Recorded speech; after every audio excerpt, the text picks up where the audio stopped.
Okay, so in this video we will discuss velocity and acceleration calculation for a planetary gear system.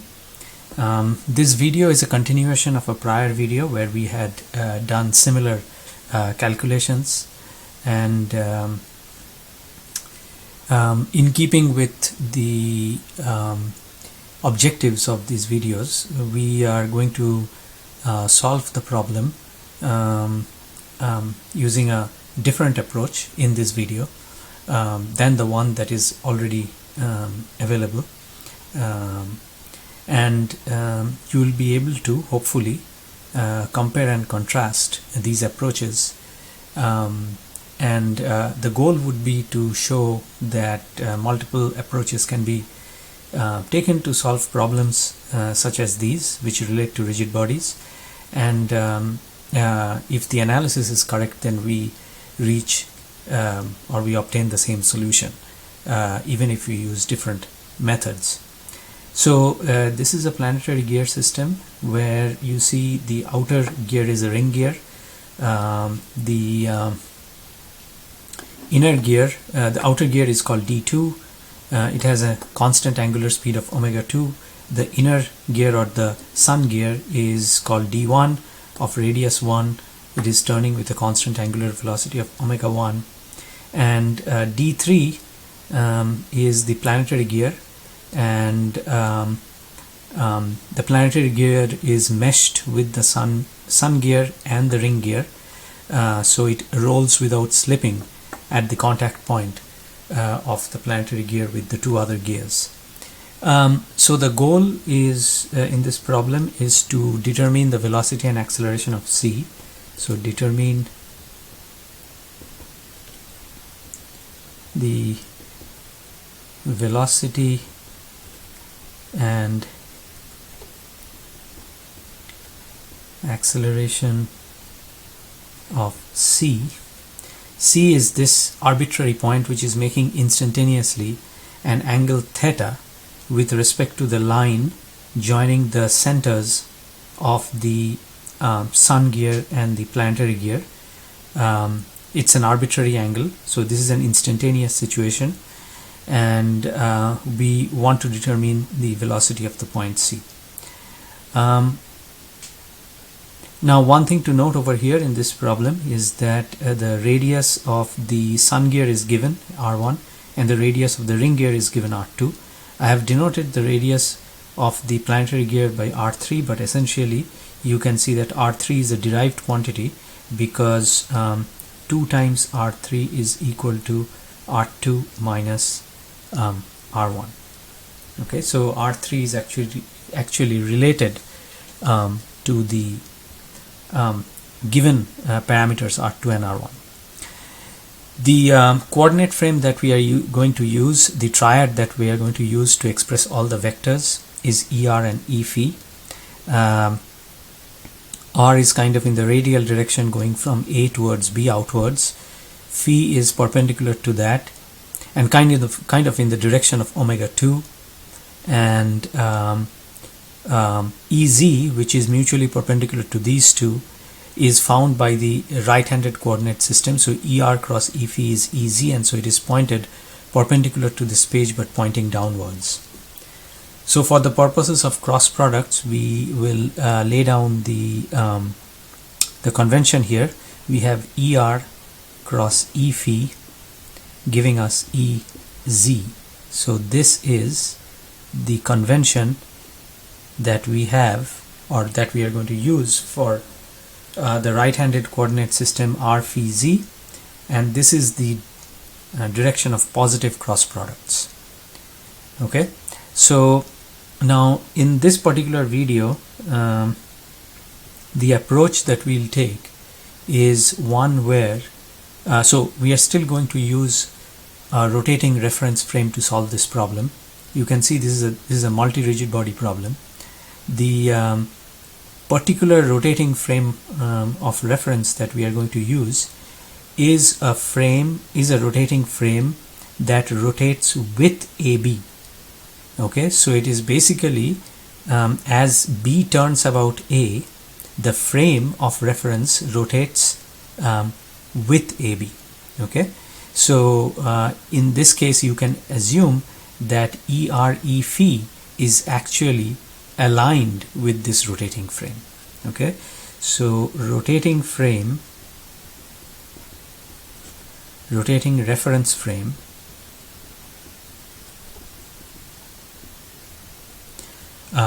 rotates with AB.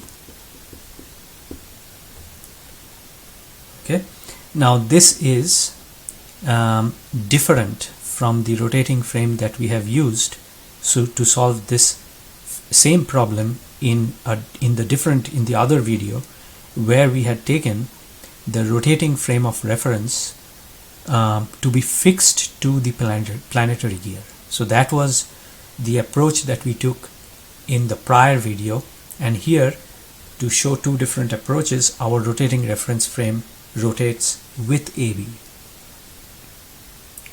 Here again, to find the velocity of the point C, we are going to use the relative velocity equation, which is Vc is equal to Vb plus omega cross rho C with respect to B plus omega dot r. This is the general three-term velocity expression that relates the velocities of 2 points. Now here we note that omega is the angular velocity of AB, of the line AB, and so that is something that we need to bear in mind as we write this equation. Also, because our rotating reference frame is not fixed to this, note that B and C, by the way, are parts of the same rigid body. Okay, they are, B and C are parts are fixed to this planetary gear D3. However, the rotating frame is fixed to AB, so it is not fixed to this disk. And because the rotating frame is not fixed to the disk, therefore we cannot make the assumption that rho dot r is equal to 0. Remember that rho dot r is the velocity of C with respect to B within the rotating frame. Now here our rotating frame is not the disk itself. It is the line AB, and hence this rho dot r cannot be said to be equal to 0. Okay, so the velocity of Vb can actually be obtained quite easily by noting that the planetary gear is meshed with the sun gear here, and it is meshed with the ring gear here, which means that the planetary gear has the same velocity. This point of the planetary gear, where it is in contact with the sun gear, there is the velocity is the same. Now if you consider just the sun gear, then the velocity at the point P, by the way, is going to be perpendicular to AB, so it is going to be in the E phi direction, and that velocity is going to be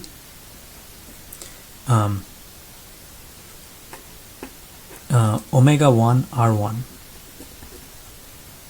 Okay, similarly the velocity of the point Q, which is meshed with the ring gear, has the same velocity as the ring gear at that point of contact. And if you see, the ring gear has a velocity of omega 2 r2 at this point Q, and so therefore that same velocity applies to the planetary gear. So this is omega 2 R2. Now if you consider this planetary gear as one rigid body, which is, of course, it is a single rigid body, you see that you have 2 points on the rigid body whose velocities are parallel at an arbitrary instant, and one end has a velocity of omega 2 R2, the other end has a velocity omega 1 R1. So you can actually use geometry to find the velocity of the point B by noting that if we join these two velocity vectors and extend them, the point where this extension intersects with AB is going to be the point of instantaneous center of the planetary gear. But also, knowing the velocity at this point and knowing the velocity at this point, I can predict the velocity at B by using this trapezoid.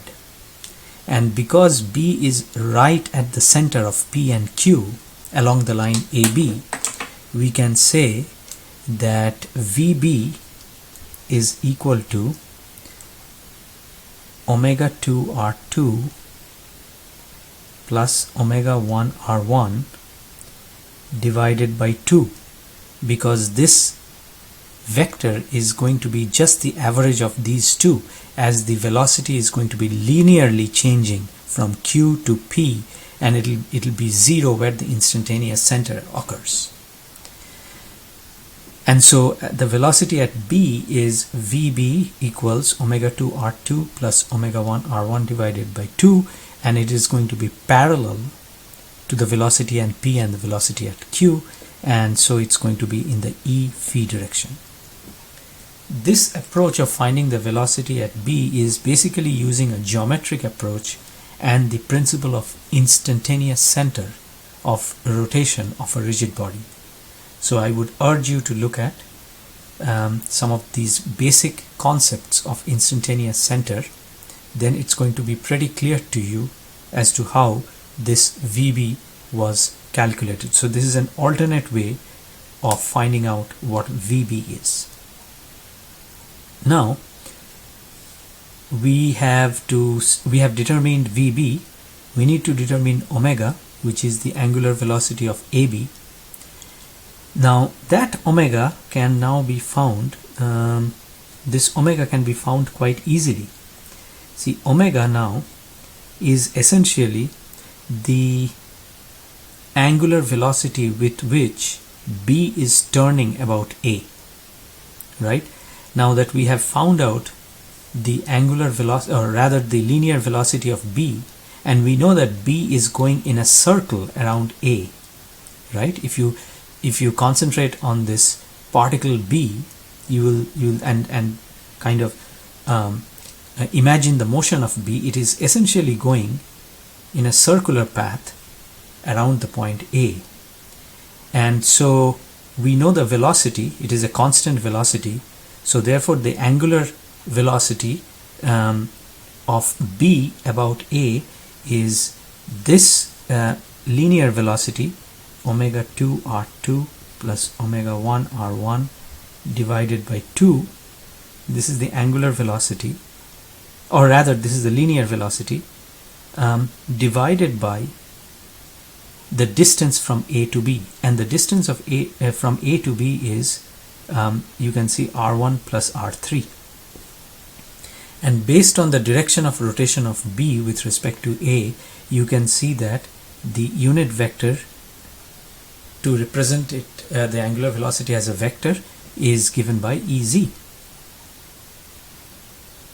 Now you can also see from here and this identity that R1 plus R3 is equal to R1 plus R2 minus R1 divided by 2, which is equal to R1 plus R2 divided by 2.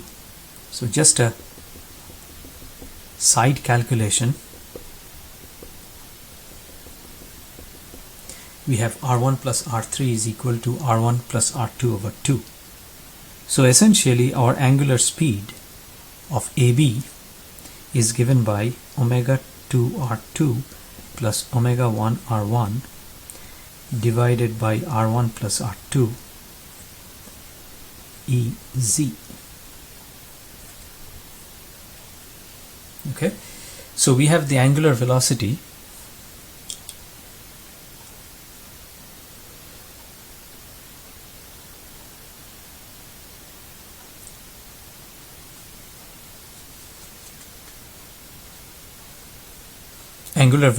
of AB. So we have figured out what VB is, we have figured out what omega is. Next we figure out rho c with respect to B. This is a pretty simple vector.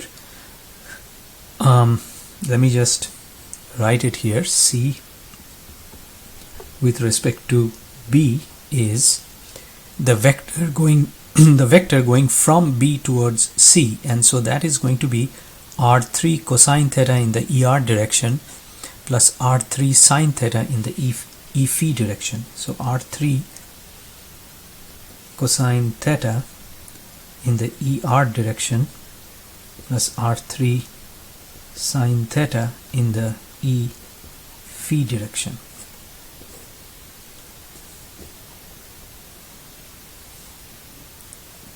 Okay, and we know that of course R3 is equal to R2 minus R1 divided by 2. So essentially we have R2 minus R1 divided by 2 cosine theta ER plus sine theta E phi. Right, so we have rho c with respect to B. Now the next thing is to find out rho dot r, that is what is the velocity of c with respect to B within the rotating reference frame that we have considered. So if your rotating reference frame, if the 2 points, in this case B and C, are on the same rigid body, and if your rotating reference frame is the rigid body itself which contains the 2 points, then the relative velocity within the rotating frame becomes equal to 0. This is just similar to saying that for two objects that are on Earth, for example, if I am sitting on the Earth and there is another object in front of me, let's say this camera in front of me, and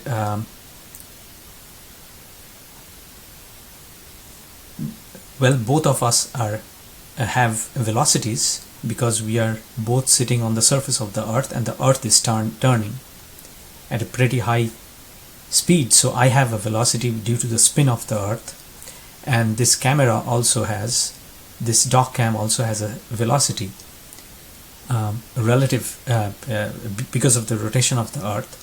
However, from my reference frame, I'm now, let's say me and this dock cam are rigidly connected to the surface of the Earth. We are not moving.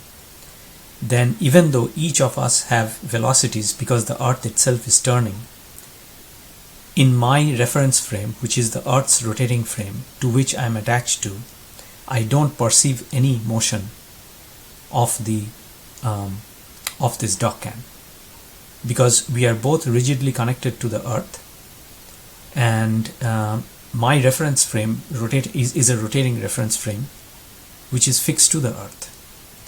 So similarly over here in this problem, since B and C are on the same rigid body, if your rotating frame was fixed to that disk, to that planetary gear, then the velocity within the rotating frame would have been 0. However, in this case, while B and C are on the same rigid body, your rotating reference frame is not fixed to that rigid body. it is fixed to AB. Okay, and because of that there is a rotational motion of C, or rather there is a velocity of C with respect to B within this rotating frame which rotates with AB. Okay, and to find that out, what we do is to find rho dot r, what we do is we take the derivative d dt of rho C with respect to B within that rotating frame. And what this is a special derivative, and what this derivative basically says is, when I take the derivative of this quantity, I'm not going to consider these vectors ER and E phi to be rotating, although they actually are. But since my interest is to find the velocity within the rotating frame, I'm not going to consider ER and E phi to be rotating. So thereby I get that special derivative. And in that case, you have R2 minus R1 over 2 times theta dot times negative sine theta ER plus cosine theta E phi.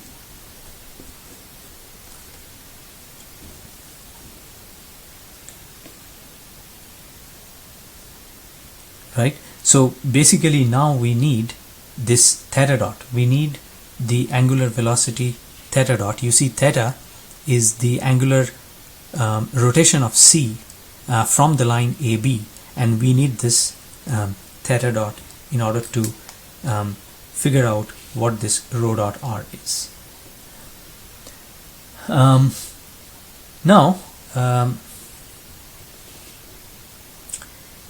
So the question is, what is theta dot? Well, if you considered the rotation of the planetary gear, one thing that you can see is that the net rotation of the planetary gear can be considered as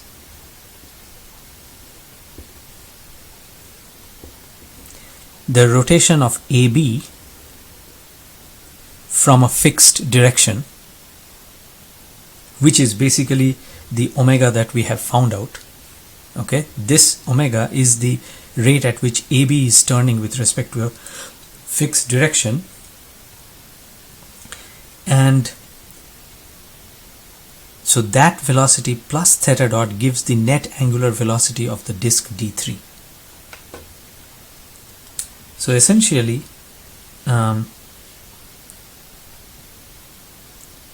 omega of d3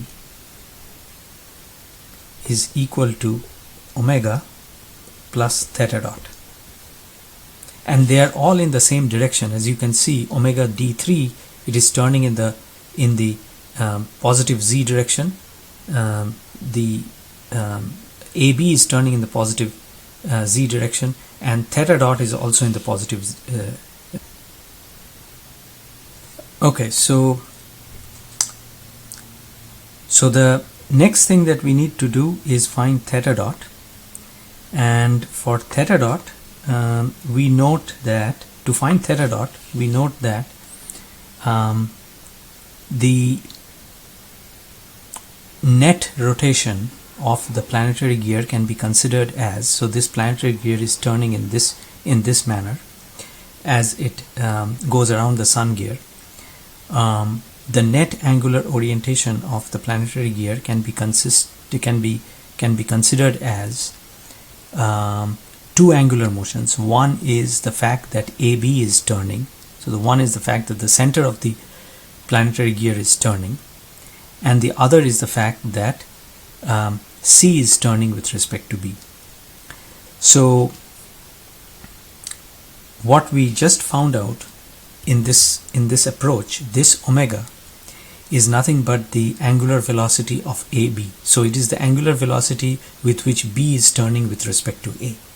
Okay, and so we have found that out. We need to find theta dot, but we know that the net angular velocity or let's say that the net angular velocity of the planetary gear is omega d3. So that is what we have denoted here. We have said that omega d3 is the rotation of the center of the planetary gear plus the rotation of the gear with respect to the center. and it is this theta dot, this second term, the rotation of the gear with respect to the center, that we are trying to find out. And in this case it is omega d3 minus omega. So the question now is, what is omega d3? That is, what is the net angular velocity of this planetary gear?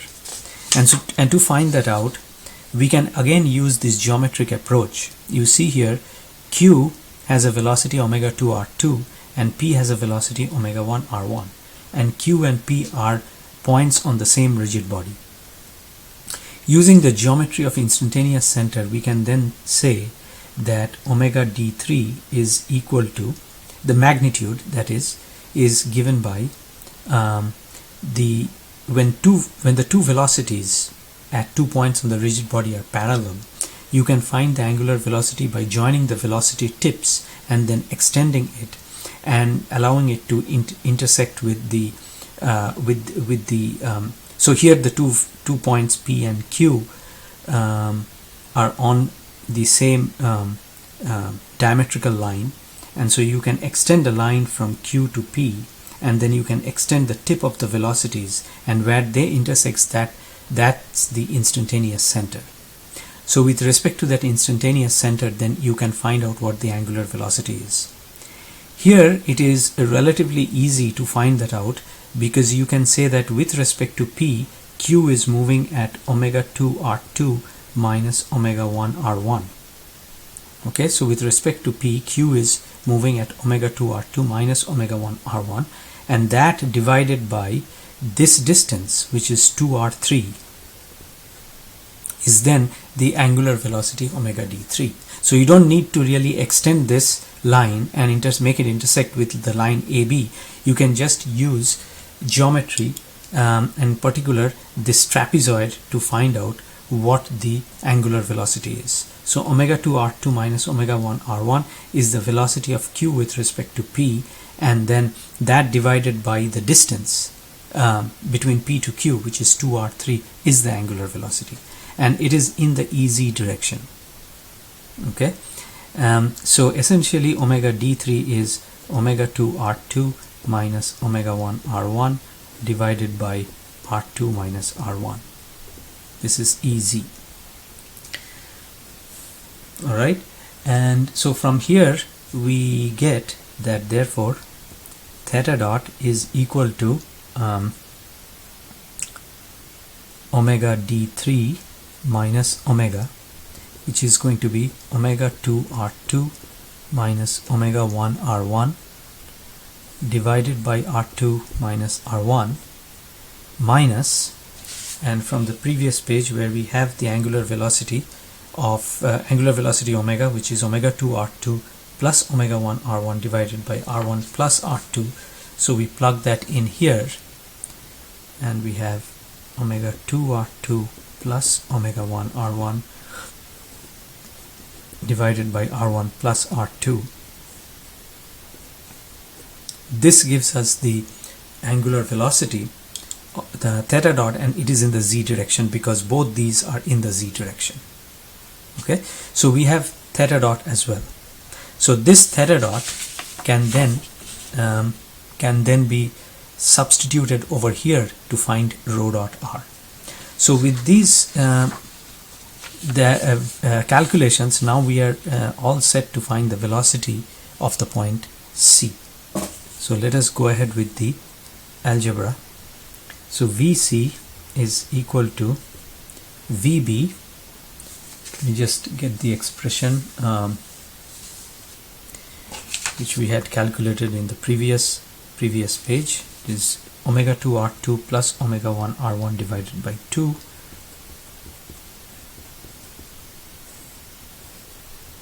E phi plus omega cross rho C with respect to B, and omega is this expression, so it is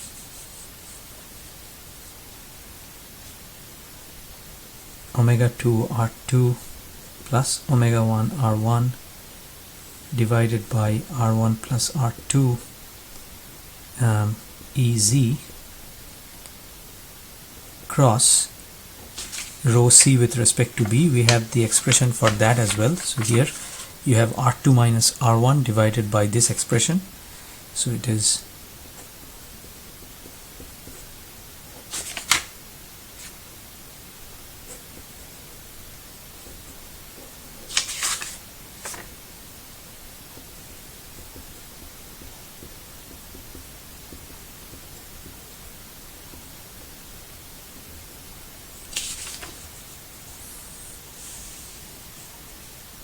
right, and then finally we have the rho dot R,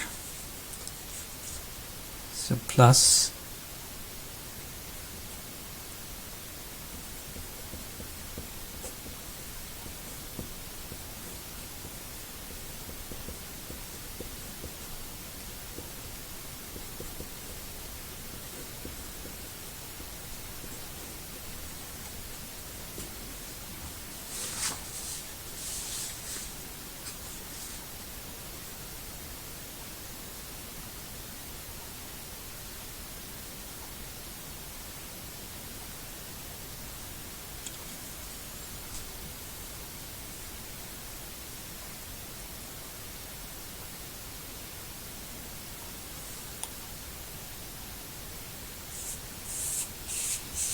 okay. So now we are going to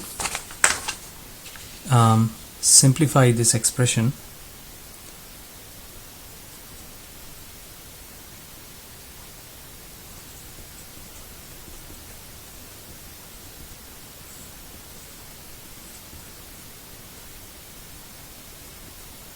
So you have a EZ cross ER, and EZ cross ER is E phi. So you would have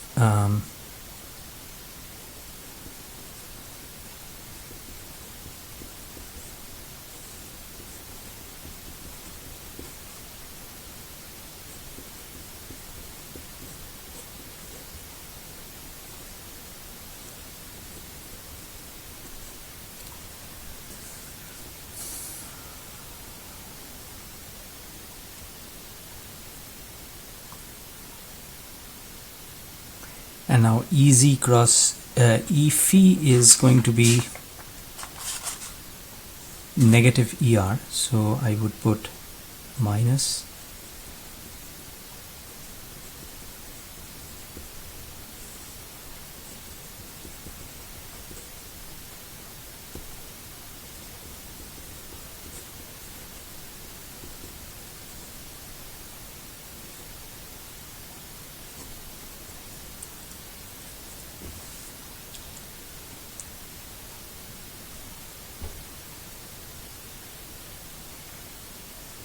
okay, and then I would have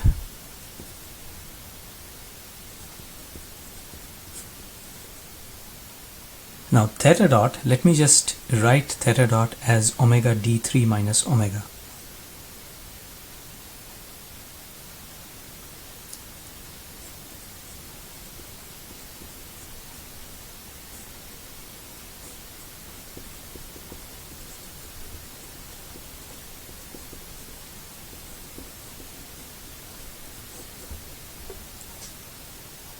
Okay, now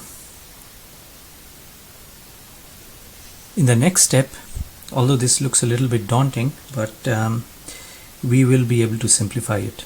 In the next step, what I'll do is omega 2 R2 plus omega 1 R1 over 2 E phi plus, now this angular velocity is actually, this angular velocity is omega. Let me just double check. Yes, so this is omega, so I'm just going to resubstitute omega here just because it will help me in doing some of these cancellations. Sorry, so omega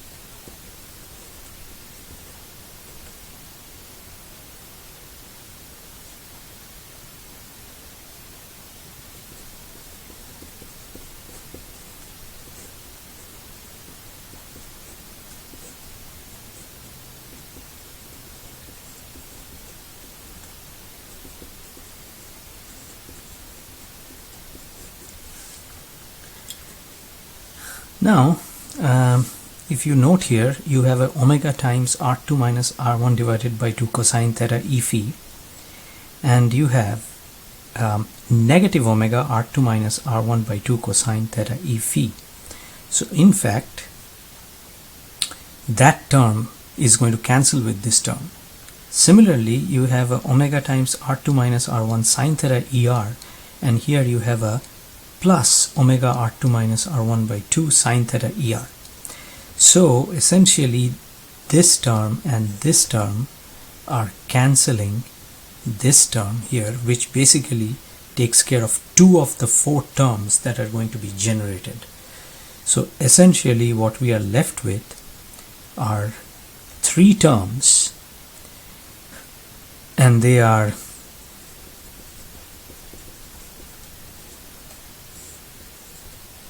just collecting the terms in the phi direction. You would have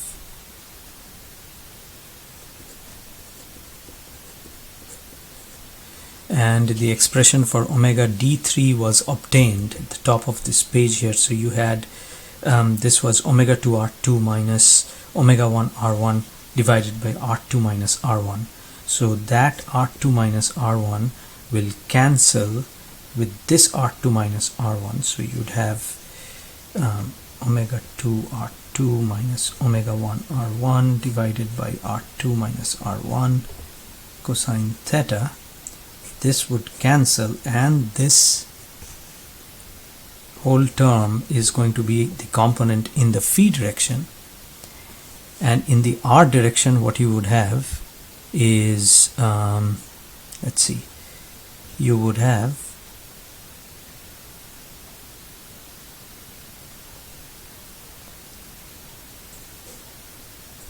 negative omega 2 r2 minus omega 1 r1 divided by 2, because the r2 minus r1 would cancel here, times sine theta er. So this would be the expression for VC, and let me just check if this is the same result as the one that we obtained with method 1.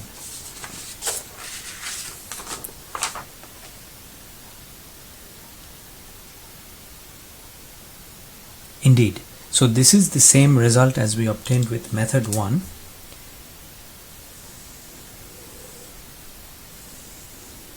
That's the first line, and this is the second line. And so what we can see here is we have obtained the same solution. In this problem, what we did in this video, what we did is we used a different approach when it came to selecting the rotating reference frame. Here we chose the rotating reference frame to be aligned with AB and rotating with AB. That caused some changes in the velocity expressions, the angular velocity to be precise. It also required that we consider this rho dot r as a separate term. The angular velocity was also different because we have a different rotating reference frame. Indeed, this approach made the velocity calculation a bit more cumbersome if I compare it with my previous rotating reference frame, which was fixed to this planetary gear. But nevertheless, it shows that we can derive, or we can solve these problems using multiple methods.